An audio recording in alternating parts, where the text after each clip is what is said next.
எப்போது வேண்டுமானாலும் மக்கள் தன்னை சந்தித்து குறைகளை தெரிவிக்கலாம் என முதலமைச்சர் எடப்பாடி பழனிசாமி தெரிவித்துள்ளார். எடப்பாடியில் நடைபெற்ற நலத்திட்ட உதவிகள் வழங்கும் நிகழ்ச்சியில் பேசிய அவர், சட்டமன்ற உறுப்பினராக அமைச்சராக இருந்தது போலவே முதலமைச்சரான பிறகும் தாம் இருப்பதாக கூறினார். என்னை பொறுத்தவரைக்கும் எப்பொழுது வேண்டுமானாலும் என்னை வந்து சந்திக்கலாம்.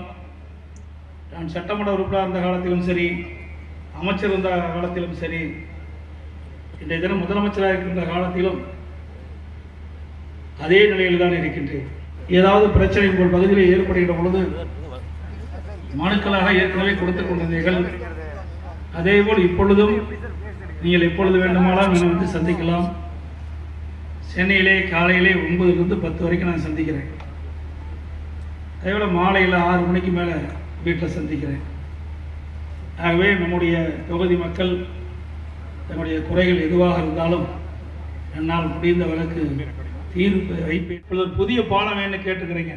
அது 1,65,00,000 ரூபாயில 160 அடி நீளம், 15 மீட்டர் 15 அடி அகலத்தில் புதிய பாலம் என்று நகரத்திலே கட்டி கொடுக்கப்படும் சரபங்க நதி குறுக்கே என்று மகிழ்ச்சியோடு இந்த நேரத்தில் தெரிவித்துக்கின்றேன். இல்லைங்க, எடப்பாடி பக்கமே கட்டுறீங்க, இந்த பகுதிக்கு ஒரு கல்லூரி வேணும்னு கேட்டாங்க.